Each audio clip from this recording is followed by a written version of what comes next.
savoir que l'outil de travail le plus prisé du télétravail, c'est l'ordinateur portable. Celui-là exige un certain compromis, parce qu'en fait l'écran et le clavier sont reliés, donc son utilisation est censée être limitée à 2 heures consécutives en général, pour prévenir tout ce qui est inconfort visuel ou douleur posturale.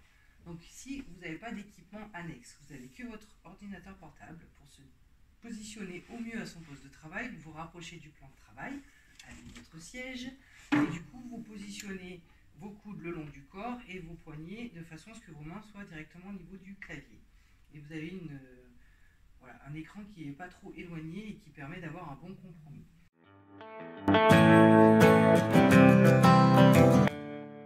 Si vous avez des équipements auxiliaires, comme un clavier déporté, une souris, un tapis de souris, c'est un plus toujours, vous positionnez du coup votre clavier au bord du plan de travail, donc toujours les coudes le long du corps, vous positionnez vos mains au niveau du clavier, la souris à proximité, et du coup il faut penser à rehausser son écran de façon à le positionner le haut de l'écran au niveau du haut des yeux, du regard.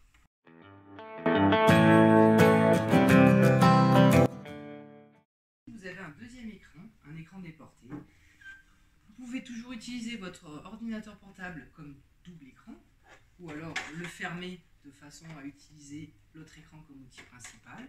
Si vous travaillez sur 2 écrans, vous pouvez aussi positionner à hauteur votre deuxième écran de façon à respecter un alignement entre les 2 écrans. Si vous utilisez les deux de la même façon, vous les rapprochez et vous les mettez de façon de biais face à vous. Si vous avez un écran prioritaire, vous en mettez un face à vous, bien orienté, et le deuxième orienté sur le côté, de façon à poursuivre la recherche d'informations sans créer d'inconfort au niveau de la nuque.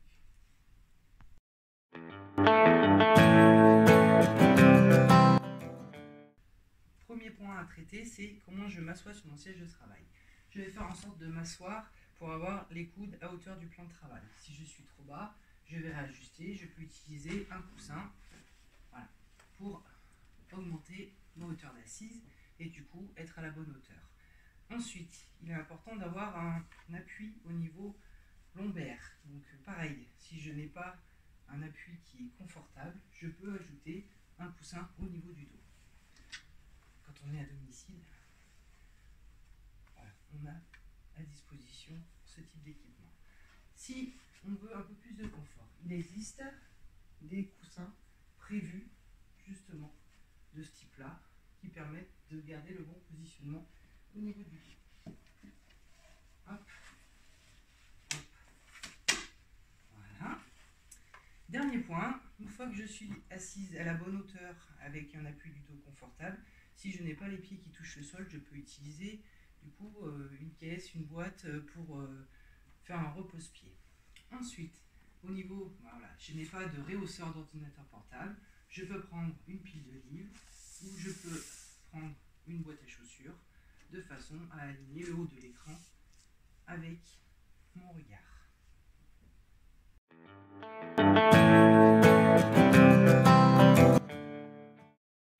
Si vous avez un siège de bureau à la maison, il est essentiel de prendre le temps de le régler. Donc, premier critère, c'est régler la hauteur d'assise. On règle la hauteur de façon à avoir les bras dans le prolongement du plan de travail. Ensuite, on s'assure que les accoudoirs sont dans la continuité. Voilà, si vous avez des accoudoirs, c'est pas obligatoire. Vous réglez la profondeur d'assise de façon à ce que vous puissiez passer quelques doigts là, entre le genou et l'avant du siège. Et au niveau du dos, vous pouvez avoir un siège qui est maintenu ou qui est libre de façon à pouvoir changer de posture.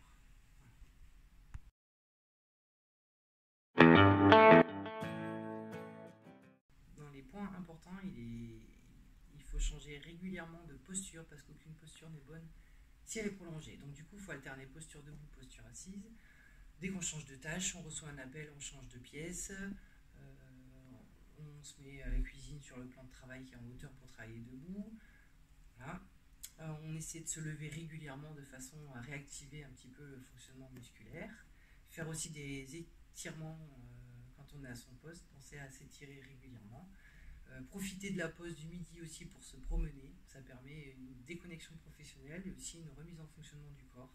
Et dès qu'on a la possibilité, suivre des cours, soit d'étirement, de yoga, renforcement musculaire chaque semaine. Ou on a la possibilité d'utiliser les fameux ballons de pilates sur une partie de son temps de travail, se positionner de façon à changer de posture et à travailler un petit peu autrement. Alors c'est bien, mais sur une période assez courte dans la journée. Ça permet de faire une alternance de posture.